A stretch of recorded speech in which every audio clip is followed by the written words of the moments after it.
లలిత సహస్రనామం జరగటం, ఆ కార్యక్రమంలో ఇంతమంది మహిళామణులు మాతృమూర్తులు పాల్గొని ఈ కార్యక్రమం చేయడం ఒక సంతోషదాయకమైన విషయం.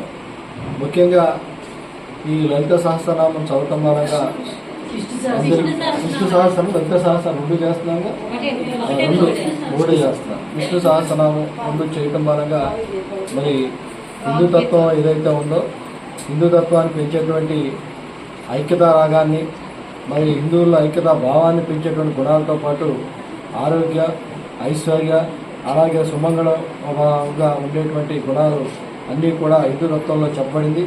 ఏ మతంలో లేనటువంటి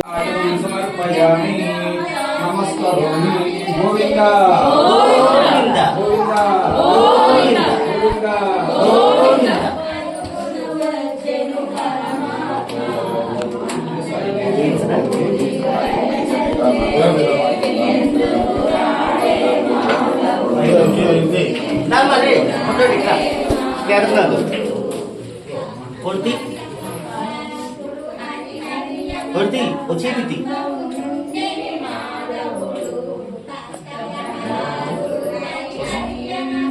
18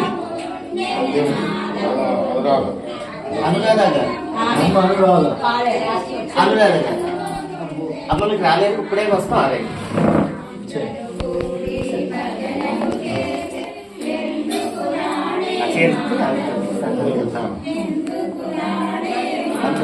గడుపునంటే 18వ నెంబర్. ఇట్రా అమ్మా బాబు, ఇట్రా.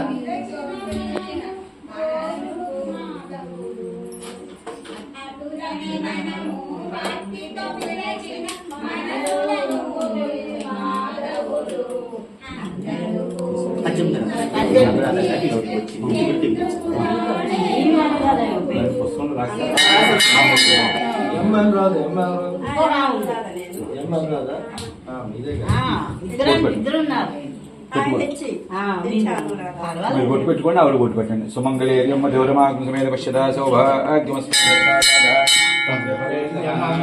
సుమంగళేర్యమ్మ దేవరమాగ్మేద పశ్యదా సౌభాగ్యమస్మై దత్తాయాధాస్తం విపరీతనా శ్రీ రుక్మిణీస్య భామాస్మేద శ్రీ సంతానమణి గోపాల స్వామినః అనుగ్రహ ప్రసాదిత్వర యజమానస్య సర్వాభీష్ట ఫలసిద్ధిరస్తు.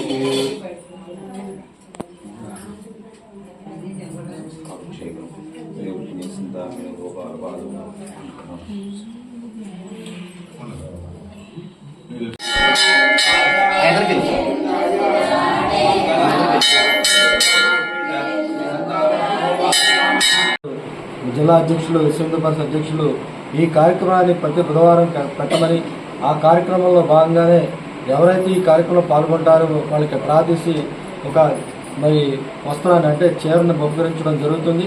ఇది బహుమానంగా కాదు, వాళ్ళు మరి ఒక ఆనవాయితీగా పెట్టినట్లయితే అందరూ కూడా ఈ కార్యక్రమంలో పాల్గొనడం. అలాగే మన యొక్క ఆదర్శం ఏదైతే ఉందో ప్రతి హిందువు కూడా, హిందూ కుటుంబాలు వారానికి ఒక రోజు ఏదైతే ఉందో ఆ రోజు మీ కుటుంబ సహితంగా మరి మీ దగ్గరలో ఉన్నటువంటి దేవాలయ దర్శనం చేయాలని చెప్పి విశ్వ హిందూ పరిషత్ ఆశిస్తంలో భాగంగానే ఈ కార్యక్రమం ఇక్కడ పెట్టడం జరుగుతుంది. కనుక ఇంతమంది పాల్గొని ఇలాగే ప్రతి బుధవారం కూడా ఈ కార్యక్రమంలో పాల్గొనాలని చెప్పేసి ఈ అవకాశం ఇచ్చినటువంటి అందరికీ ధన్యవాదాలు తెలియజేస్తాను.